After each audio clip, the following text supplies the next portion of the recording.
Dikutip buku, Pemberontakan DITII di Jawa Barat dan Jawa Tengah serta operasi penumpasannya, yang diterbitkan Dinas Sejarah Angkatan Darat.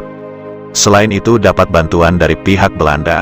Pemimpin pemberontakan DITII Sekarmaji Marijan Kartosuwiryo juga mengadakan kontak dengan Raymond Westerling, perwira pasukan khusus Belanda yang banyak melakukan pembunuhan terhadap rakyat Indonesia.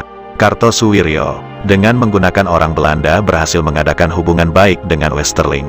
Meskipun Westerling sudah tidak di Indonesia, surat menyurat antara Kartosuwiryo dengan Westerling terus diadakan terutama untuk meminta bantuan kepadanya. Adapun sebagai bukti bahwa Sekarmaji Marijan Kartosuwiryo mengadakan hubungan dengan Westerling, di bawah ini dikutipkan sebagian suratnya yang ditujukan kepada Westerling. Isi surat itu ditulis dalam bahasa Belanda. Isinya antara lain berbunyi sebagai berikut. Sangat pasti bahwa NII pada suatu waktu akan mendapat bantuan materi maupun dalam bentuk lainnya dari Free World, oleh karena NII merupakan suatu persekutuan yang melancarkan perjuangan semesta melawan bahaya komunisme sedunia. NII berani membuka kartu secara terus terang.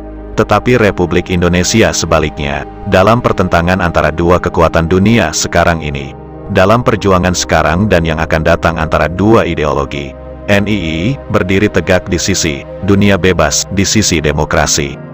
NII anti agresi komunis yang ingin menguasai dunia. Menurut Dinas Sejarah Angkatan Darat dalam buku yang disusunnya, bukti-bukti ini membuktikan kebenaran apa yang pernah dikatakan oleh Haris bin Suhaimi, seorang anggota gerombolan yang telah menyerah kepada CPM di Bogor pada tanggal 12 Maret tahun 1953.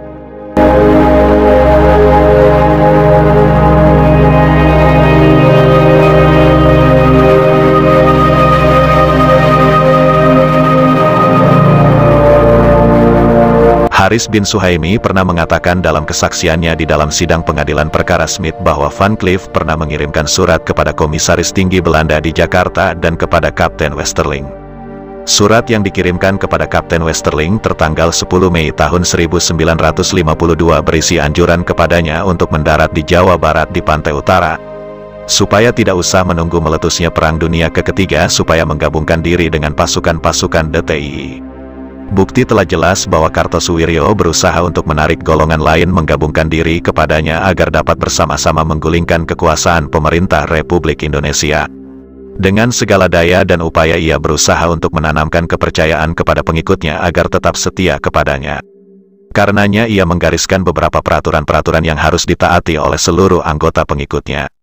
Dengan demikian, maka ia berharap atas kepatuhan pengikutnya untuk dapat melaksanakan pimpinannya.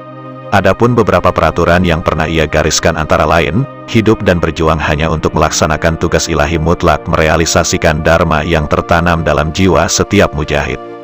Maka seluruh barisan mujahidin tanpa kecuali, dimanapun mereka berada dan bertugas, terikat erat satu sama lain sedemikian rupa baik oleh barat negara, barat jabatan, bayat setia maupun bayat selaku mujahidin, sehingga mereka itu mewujudkan satu jamaah besar yang anggota-anggotanya terdiri daripada tiap mujahid dan mujahidah.